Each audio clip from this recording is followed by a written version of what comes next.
Hello, my name is Rob B. I'm the Managing Director of BEE Limited. We are a company who help voiceovers to be seen and heard.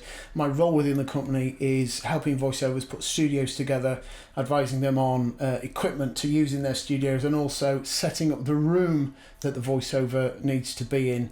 I am here this morning, this afternoon, this evening, whenever you're watching this, to do a review of a VOXBOX studio. And now what I'm going to do with this review is two things. First of all, I'm here in my kitchen and you can hear how reverberant this is. The window is also open and there's kids playing in the park, and my fridge is whirring away behind the laptop over there as well. You can probably hear that. So what I'm going to do is I'm going to set up the VOXBOX in this room just to hear how much of all of this noise it can cut out, really kind of putting it through its paces.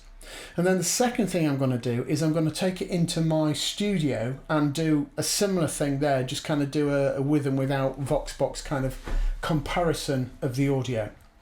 The reason I'm doing that is because I am always naturally skeptical of any kind of microphone solution which is kind of small box shaped rather than full studio room shaped. And the reasons for that is just basically physics. Microphones do not work at their best when they are in a small box type situation. First of all, any small room will colour the sound that happens within it. You know from walking around, you know, if I was here, you can hear this reverberation. If I walked into my cupboard under the stairs, you know that that would sound different. It would sound enclosed and claustrophobic and kind of boxy and not very good. And that's basically because of physics. It's because the way that the sound waves interact with each other in that small space will work to exaggerate low mid-range and low frequencies, and so you end up with that boxy sound. Couple that with microphones not working their best when they are boxed in small spaces. I'm talking, you know, really quite small spaces in that instance. Sound works by minuscule differences in air pressure, and so microphones need a free flow of air all the way around them. So if you restrict that airflow by putting a microphone in a corner or in a box or something like that, then you're changing the way that the air is going to flow around the microphone, and therefore you are going to affect the sound. So I have seen a good number of small box type solutions for, you know, creating the studio environment without a studio, and all of them kind of change and colour the sound and the way that the microphone works, and none of them come with my recommendation, whatever that's worth, for use for voiceovers. Voiceovers need a much higher specification of studio than a lot of other audio people. You know, your podcasts these days, you know, they don't really have any kind of sound specifications on them. So there are some that sound good and there are some that sound terrible. So, you know, you can listen to whatever podcast you like, and you can record your podcast however you like with whatever audio quality you're able to get. This, for example, would be perfectly fine for a lot of people's podcasts. Even when you're broadcasting on telly, doing a live interview, if I was kind of being interviewed about something on breakfast TV or whatever, it'll all be done over Zoom these days. And this kind of sound quality, although not ideal, would be perfectly good for that kind of thing. And so something like the VOXBOX may be really, really good for that kind of recording. But what I want to do is give it a test here and see whether it's good for this sort of environment. Although on screen you'd end up with a big box here and it wouldn't necessarily look that good. But we're going to see whether it works well in this kind of environment, how much noise it cuts out.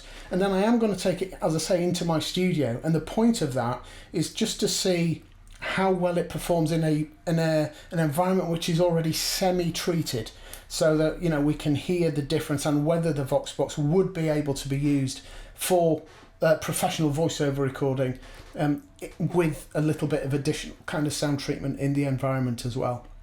So what I'm going to do, we've heard this quite a lot now, I've been jibber-jabbering around for quite a while. So what I'm going to do is I'm going to stop jibber-jabbering, I'm going to set up the VOXBOX. Now I have never set this up before, so this will be a good test of how easy it is to put together. And then I'm going to put the microphone here in the box, and we're going to do that kind of comparison with how good or bad, but probably good, it sounds. It'll certainly sound different to this. But exactly how it sounds we'll see in a couple of minutes. For those of you who are the technical nerds out there, what I'm using to record my audio, I am using this microphone that you can see here. This is a Sennheiser MK4. It's the most sensitive microphone I own, which is why I picked it. I really want to put the VOXBOX through its paces. And that is going into an SSL2 interface and then straight into my laptop. And if you're really, really nerdy, you might want to know that I'm recording this on QuickTime, on a QuickTime recorder. But yeah, anyway, that bit doesn't matter. So with no further ado, I'm going to shut up and I'm going to set up the VOXBOX and put the microphone inside it.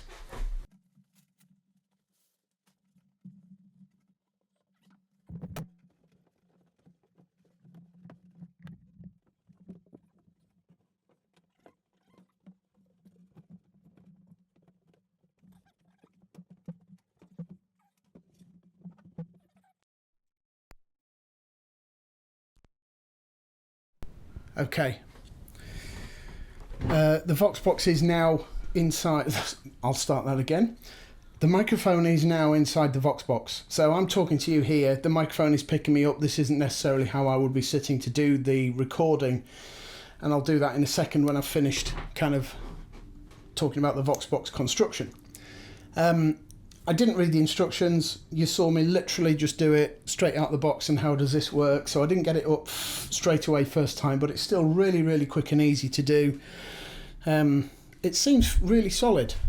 You know, these sides are kind of folded as you saw, but it seems really kind of solid and well made. There's plenty of room inside it. I'll show you that in a second if I can. So there would be room for a laptop or a little script stand or something in there if I was using this for an actual live job. The microphone I've put sort of 2/3 of the way back. As I said earlier, I don't want to put it too far near the back because that is really going to restrict the airflow a little bit more, but the further away from the front it is, the more shelter it is going to get from sound. You can hear still quite a bit of reverb being picked up by the microphone. That really isn't a surprise because we've got 5 sides of a cube, so all the sound can get in straight from the front, and the front of the microphone is the most sensitive part. So it's absolutely no surprise that we're still hearing some reverb. But I can't hear the fridge anymore.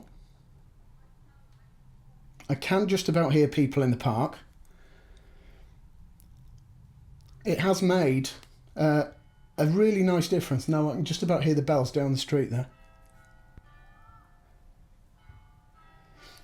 Again, not a surprise, the bell is a kind of a very penetrating sound, which is why they were used for signalling the time and all the rest of it throughout history in many different cultures. So yeah, it's making a good amount of difference. I mean, for a professional voiceover, we're obviously not going to be setting up in a kitchen anyway, so it's pointless me saying, but this isn't any good for a professional voiceover recording. But for other applications, we could potentially think about using this. As I say, it's dried up quite a lot of the reverb. My voice does sound clearer, even though we still have got some reverberation on it. So it would just help with some of that kind of podcast recording or television recording or whatever else we're doing. And obviously, if we were doing something for real, we would be shutting the windows and just kind of cutting off as much other noise as possible, maybe not even doing it in here if there are people playing in the park or the rest of it. So it's done a fairly decent job. But what I'm going to do is I'm just going to kind of sit with my head more in the box and just speak more directly into the microphone and see how much difference that's going to make. So here we are, and that has made a very significant difference now because my voice is going straight into the box and the sides of the box are soaking up that acoustic energy rather than it bouncing around the kitchen and some of that reverberation bouncing into the box. My body is also acting as somewhat of an acoustic shield to stop some of the, or acoustic shadow at least, to stop some of that energy that is getting out into the kitchen back into the box. So this is a really nice difference that is being made. Not necessarily the most camera-friendly way of doing a live TV interview or whatever, unless my laptop was in here with me. But still, a significant difference from the way that the microphone was before, when the box wasn't assembled. So I am quite happily impressed by the performance of the box. I can hear some coloration on the microphone, but not that much at all. Some rival products to this would offer a lot more coloration on the microphone than this does. So for this kind of instance, for this kind of test, I am very happy with the performance of the VOXBOX.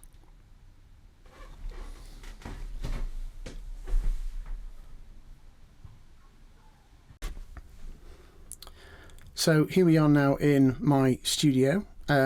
This room is a very different sound to the kitchen downstairs. Now, I'm not a voiceover, so this room isn't treated as well as a voiceover studio would need to be. But we do have some treatment in, because we still, as a producer, still need to have a sympathetic acoustic. So what I do have behind me, you should be able to see it there, is an acoustic blanket, which is there just to kind of soak up some of that reverb. And there is another one on that wall over there. There should be more up. There usually is more up, but I have taken them down for the test just so we can really see what the VOXBOX is capable of doing. So yeah, I'm just about now to set up the VOXBOX. I'll do the same thing. I'll have it on this table here and all the rest of it, and we'll hear how it sounds with in a semi-treated room with a closed window and all the rest of it, and see how close to a professional voiceover sound we can get using the VOXBOX. So here I am now set up with the VOXBOX in my studio. The acoustic curtain is behind me. The laptop is inside the box with me so that I can actually look at the camera when I'm doing this.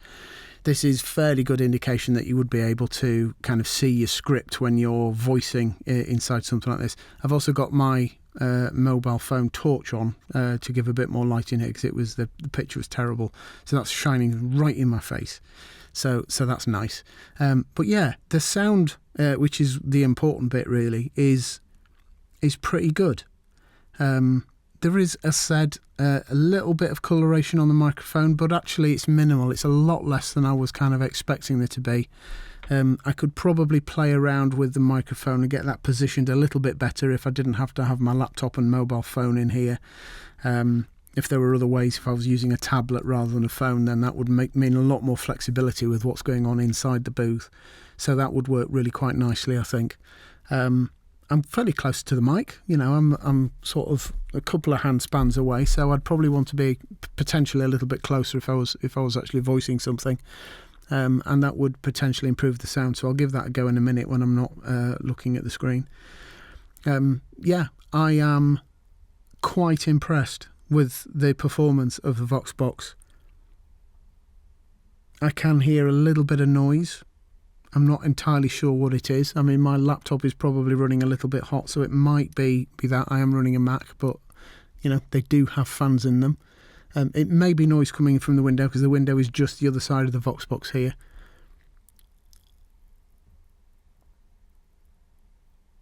But yeah, there is a little bit of noise there, which, you know, ideally we'd kind of try and eliminate that, but with a little bit more kind of playing around with the furnishings in the room and things like that, then we'll maybe able to get rid of that.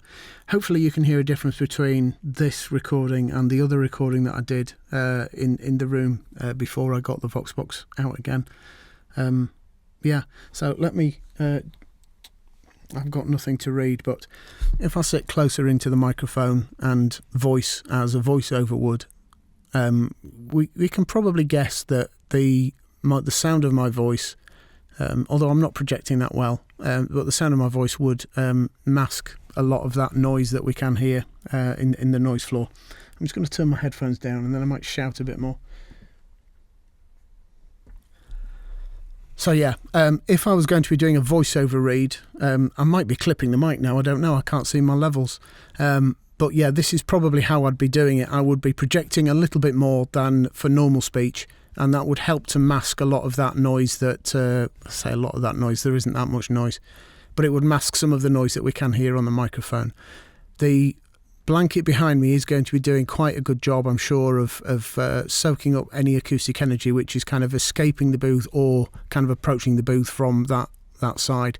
So it is effectively acting as a very imperfect sixth wall, but still it will be acting as a sixth wall, and that is a really, really important place to be putting your acoustic treatment if you are using something like this and wanting to get a professional quality recording.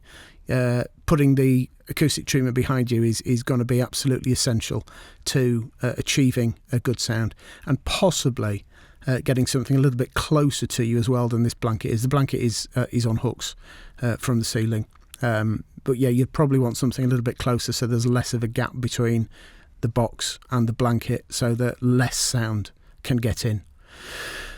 All in all, I am quite impressed with the performance of the box. I think this could be, even for voiceovers, this could be either a good travel setup, or for a lot of voiceovers, particularly those who are working and living in London, who are kind of in bedsits and single rooms in shared houses, who haven't got room to be constructing booths and all the rest of it. One of these boxes with some care and attention can provide a good solution to get you professional or near professional quality recordings, depending on what else you're doing as well. The box by itself won't do it, but with some care and attention to whatever else is going on around you in the room, this box, I'm sure, can provide professional quality recordings.